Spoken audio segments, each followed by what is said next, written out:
Hello, and welcome to Comic Solving Problems. I'm Stephen Allen. And I'm Eric McElroy. Hello. And it's midnight. It's later than you think. We really could do a different kind of show, but no, that's not what this is. This is our midnight little replay of a little bit of the live show that goes out at 9 o'clock. And this bit isn't the show that went out, so this is late night. Look at this. That's this is late. Who knows how many buttons are undone down there? Bull. But it's when you take them unbutton from below, coming up this way. Have you serious point? Have you had to do that during Skype calls and recording and online gigs?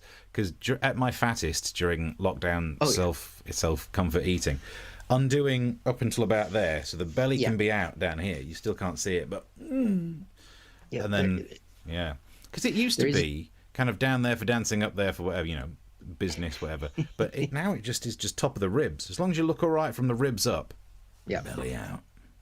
There's a chance I will be on television on Sunday talking about U.S. election stuff, and I don't know what I'm going to wear because I haven't lost that weight. I can't just wear my PJ bottoms. Jabba the Hutt costume? Something. Cosplay? I think we had a very good show, which we're going to replay here in a second. A couple things you didn't notice during the show, Steve. Yeah. I didn't want to be outdone by you because you were bragging about your new silently clicking mouse. You got two. Silent. Why do you need two silently? Is it mice or mouses? I don't know. I don't want to click the wrong one. Here we go. Did you hear that? Yeah. No, you didn't hear that. No, you didn't. Do it again. Did you hear that? Well, when I do it, I'm right next to the mic now. I mean, all right. Silent mouse. Yeah. How about that? I heard it. You couldn't have done because I didn't press it because I was childishly trying to win. I need two mice because I got two computers going. I got the streaming computer and I got the chat computer, and so I got both going. This is flipping high tech. You're in for an absolute treat. And imagine that. Because it's presidential debate night, I got cufflinks on, and these are cufflinks made illegally out of U.S. American dimes. Treason. Face American currency. Treason. Yep. Yeah. You do that to a pound coin, you're in the tower, mate. Sleeping in these tonight because it's debate night. We'll talk about that during the show. Yeah. Very exciting. Yeah. So let's get in and do the replay. We'll chat more at the end, but enjoy some of the bits in this.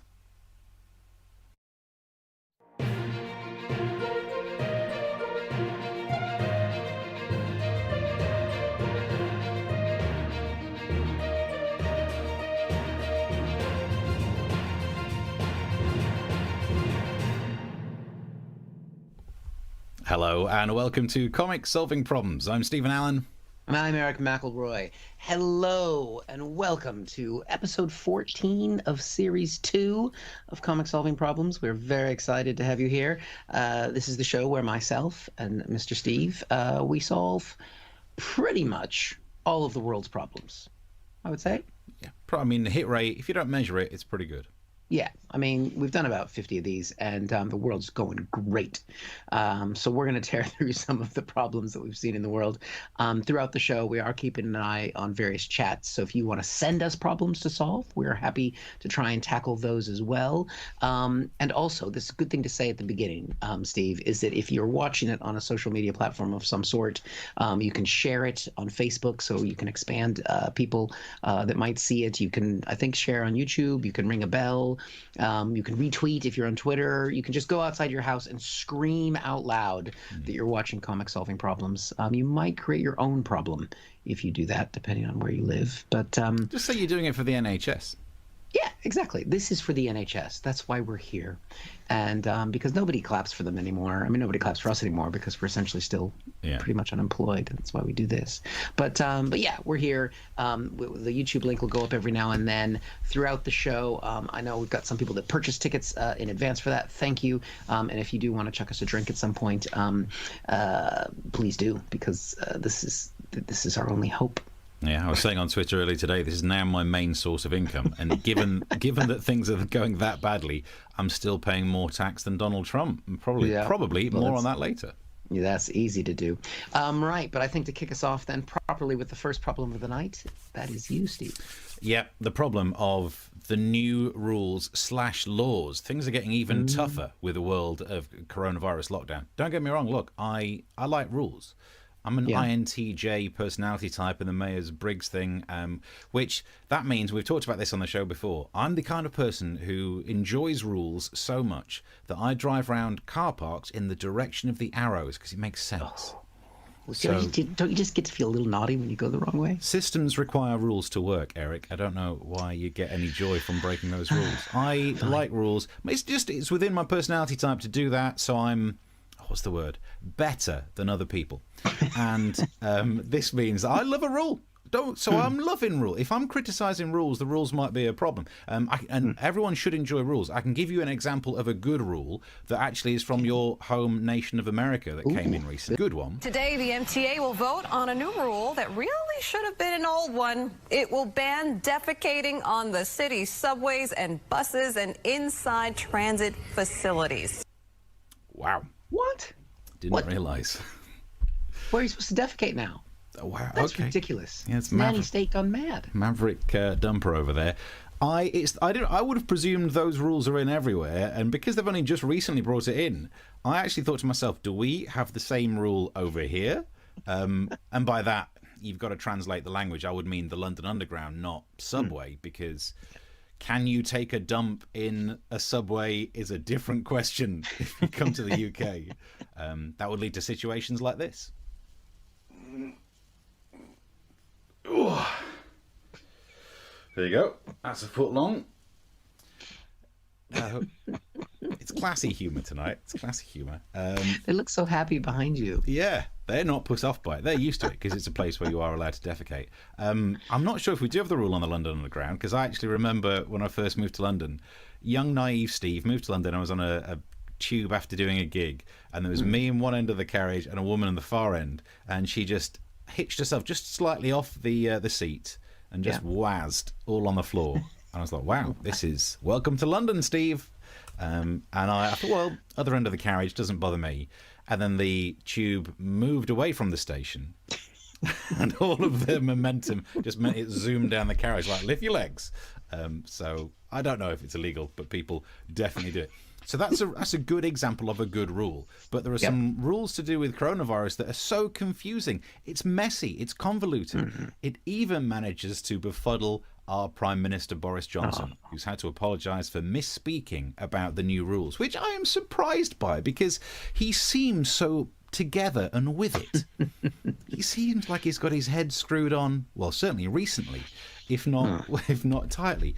So he was talking about some of the rules to do with the Northeast, and he said that groups of 6 could meet in a house or in hospitality, but not 6 outdoors, which no one really knew if that meant don't meet outdoors or more than 6. The rule is, actually I've looked into it, and because we're talking about the Northeast, you can meet outside, but you're not allowed to wear a jacket or a coat. That's true. And as much as that's a little joke, maybe if people in the Northeast wore a coat when they went out when it was cold, maybe you won't be catching as much stuff. So actually do some research on it, Whitty and Valance. There might be something in there. So the rules are all confusing because yesterday we heard that household mixing in any setting would be illegal in the Northeast, which made me think I'd picked exactly the wrong time to try and make a living by selling Tupperware. And then today it's been clarified it's not illegal for people from 2 households in the Northeast to meet outdoors. So is it illegal indoors, and how many can meet outdoors? It's still an absolute... So that's one example of new rules that make absolutely no sense. What else have we got in terms of the students? They're still being forced to stay wherever they are, but it's not legally enforceable yet for them. This is the front page of the Metro today. Some students have no food, no toilet roll, and no lectures. And we had them when I was at university, but we called those people doing an arts degree. Hey, this guy. Careful. Yeah. What was it you did again at university? Theatre arts. Okay, so nothing. Good. Did you have any lectures? I mean, we did some colouring in. Okay, good times. Yeah. I'm still angry about the event. But I thought what we'd do is let's go through some of the rules, because this show is here to help people. So let's clarify some of the new rules and laws that the government have brought in. Recklessly leaving isolation can now give you a £4,000 fine. All right. Recklessly. It feels like that needs a definition. Yeah. Is that... I mean, not checking if you have your keys with you when you leave the house? That would be one of If them. you don't do the check, yeah. Make sure you got your mask.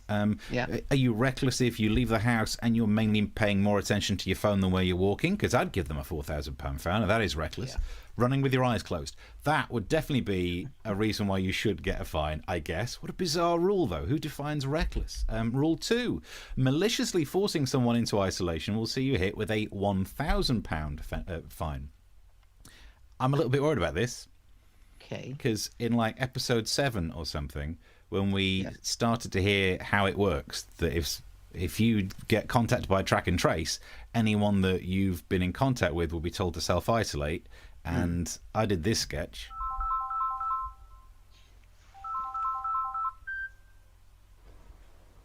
Hello, Mr. Allen. Yep, speaking. I'm calling from the Track and Trace Centre. I'm sorry, I have to tell you, you've tested positive for COVID-19. Do you know, I did feel a bit peaky. Well, now I need to know who you've been in contact with so that I can contact them and tell them to self-isolate for 14 days. Oh. Don't worry, we won't be telling them that it's because of you. So whoever I list now will have to stay at home for 14 days and they won't know it's because of me. Yeah. Dominic Cummings. The problem is, if anyone did that because of that sketch, I think we might get fined. And trust us, we have not earned enough money from this show to pay for those fines. That's not malicious, though. That's justice. Yeah, that's true. I'll take that as a defence. Nice work. Yeah. On to the next rule. You have to tell your work if you're self-isolating or you get a £50 fine. It's the smallest of the fines by the look of it. Okay. Who wouldn't... Have you met people? The speed with which people will call in for a sickie is amazing. If other ailments that aren't COVID elicit people calling in for sickies, including a hangover and some football on today. So if people are willing to call in for that, they're going to call in about the COVIDs. Hospitality has been forced to stop people singing and dancing. This is an interesting one. We work in hospitality effectively, singing and dancing. It's very easy to take this down the path of saying it's like the film Footloose, if they're banning dancing. I'm not too upset about it, because I'm kind of bulletproof when it comes to this. Right, stop what you're doing. We are the COVID marshals. We are here to stop people dancing.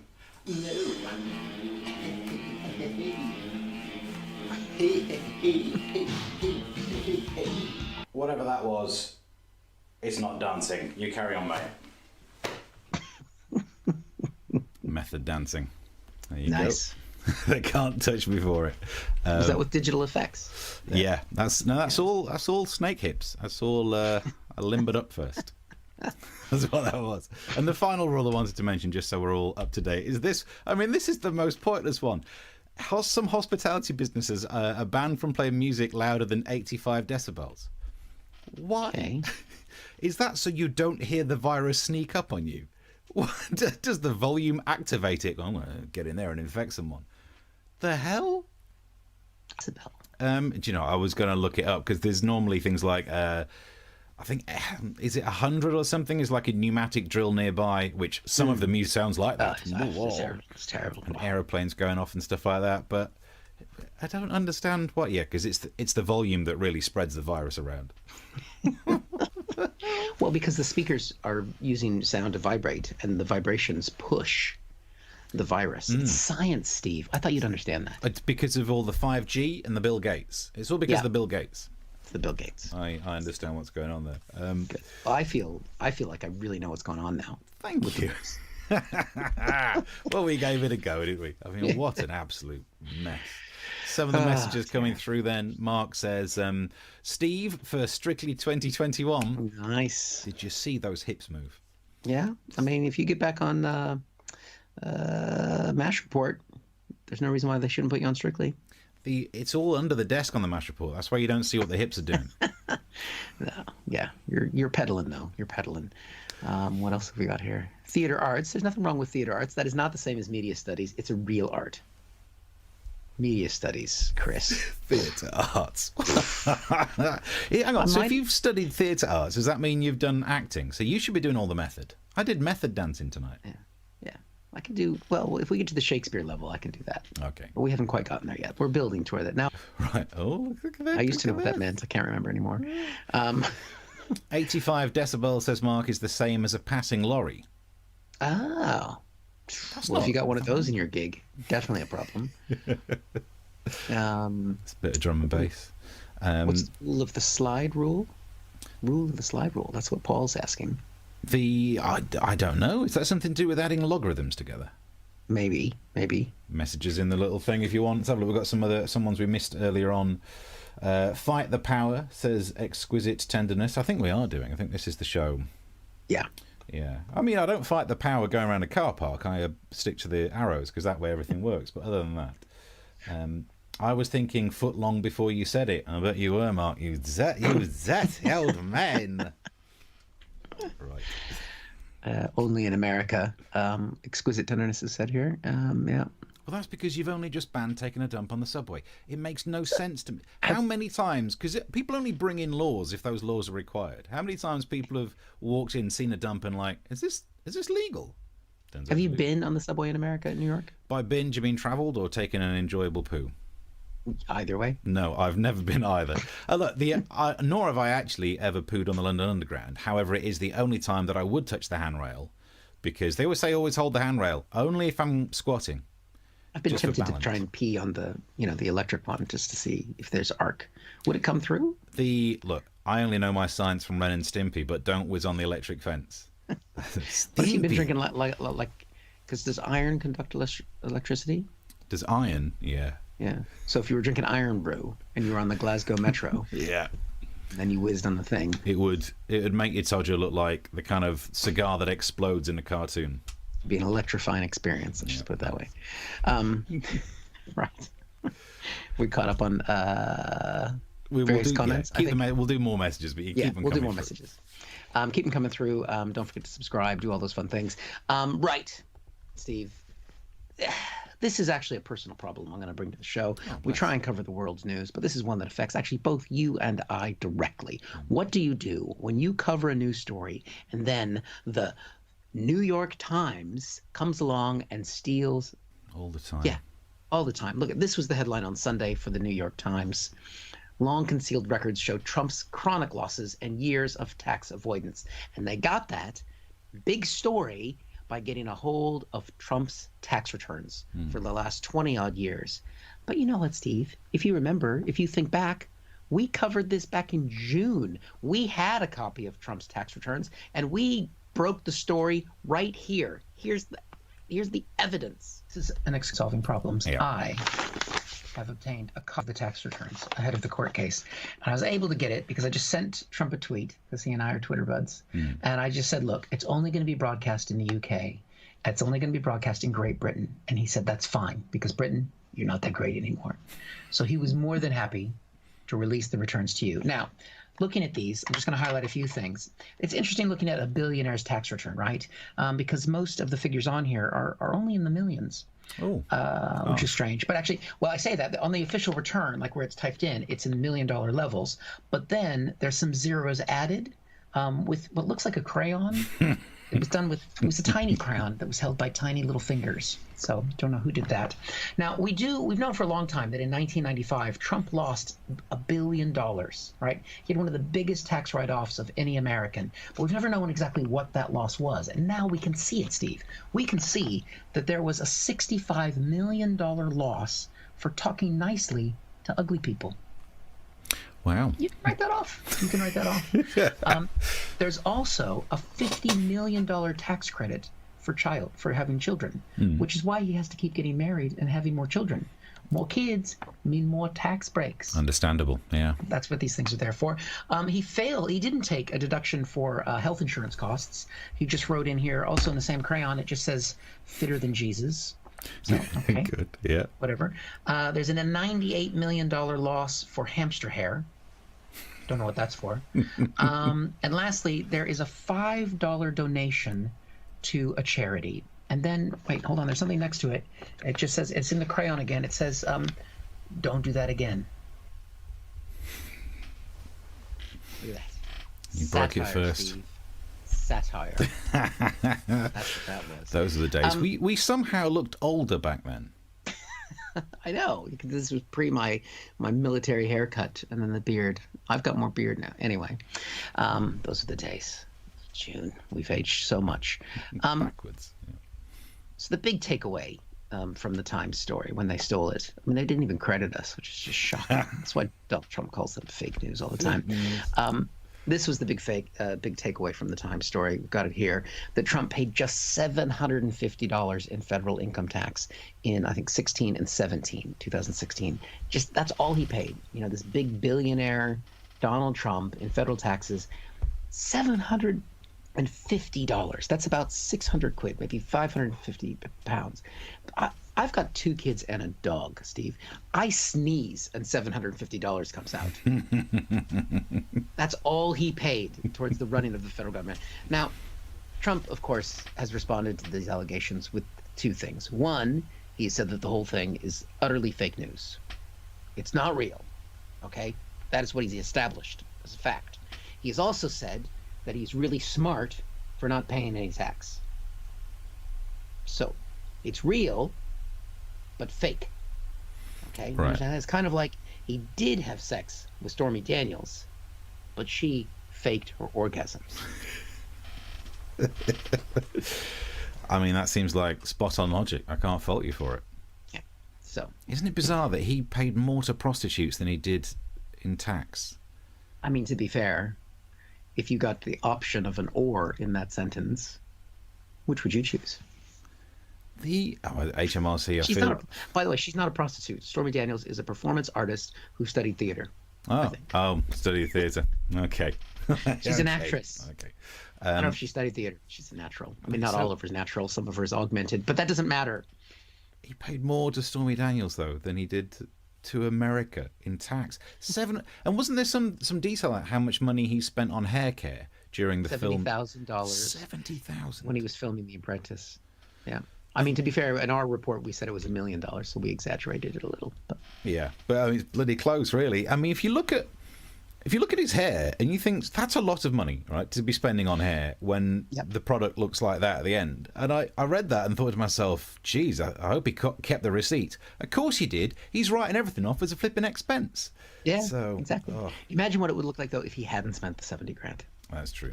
Yeah. I'm happy he spent the money. Yeah. Fair play. Stealing our stories. Stupid New York Times. Mark says, talking nicely to ugly people, did he visit Philadelphia based on a CNN report? Honest. Maybe. And there was another one as well. Was it Mark or so? Yeah, Mark said, going back to the trains. We'll just pop this up so you can message us if you wish to. Oh yeah. Going back to the trains. In 2018, Mark's done some research for us. It says London Underground had to delay 801 trains due to soiling incidents. This is from the Huffington Post. He said apparently if you hear code 2 on the tannoy, you know what it is. That's what I like about our viewers, is they're Googling things to back up what we're talking about. We're talking complete shit, and they're looking up stories about shit. Just pinched off a code 2. That now might be my go-to euphemism whenever I'm like, just going to go nip into a code 2. Yeah, there you go. You can hear my dog in the background. He agrees with you. Is he triggered by the phrase code 2? Is he a trained dog ready to work on the underground? So. Let's see here. And thank you to Chris, who's bought us a coffee. Thank you very much, Chris. We appreciate that, and your support is appreciated. If at any point anybody out there is thinking, I buy these guys a drink because I like what they're doing, or I buy them a drink just so they shut up, or if you're thinking $750 isn't much to pay in tax, we'll take $750 because we're probably not going to have to pay tax this year. That's true. Yeah, it's making so little money. Right? Is there any other comments to catch up on? Is Trump a code 2? No, Trump is the thing that precedes a code 2 in my personal experience. For any non-British viewers, Trump means fart in the United Kingdom, which precluded Trump being president. So that's not something they've just come up with. Yeah, so good times. Good times. Right, well, yeah, keep the messages coming through, and we'll return to those as well soon. Don't forget, chuck that donation in the pot. You'll find the link near the stream. It would be very much appreciated. Thank you very much. I think it's time. Well, thank you for watching the midnight recap of our 9 o'clock show, or whatever time it is, wherever you are. I think we've cracked it. Yeah. Anything left uncracked in that, Steve? No, I'd say just plug the fact that 2 o'clock tonight, British Standard Time, summertime, you're going to be doing your live. I'm going to be asleep by 2 o'clock in the morning. I was going to call you. I'm going to call you, Steve. Okay. Enjoy my It's enough time for me to get to your house, actually. Oh, yeah. God. I know I did think of it about staying up and watching it, but yeah. I can't be bothered. Piss poor American. It's going to be exciting. So yes, I'll be up. I might take a little nap, and then I'm going to be back at it. And then if you've enjoyed it, there's a link down there where you can throw some money in our direction. Let's all the graphics up. Let's get all the graphics. Oh, get the graphics. Follow us on Some Money in the Pot if you've enjoyed it. There's a podcast version of this as well if you just want to listen and not see these faces. Why would you not want those faces? I don't know. What's wrong with you? And other than that, back at 9 o'clock. See you then. Thursday.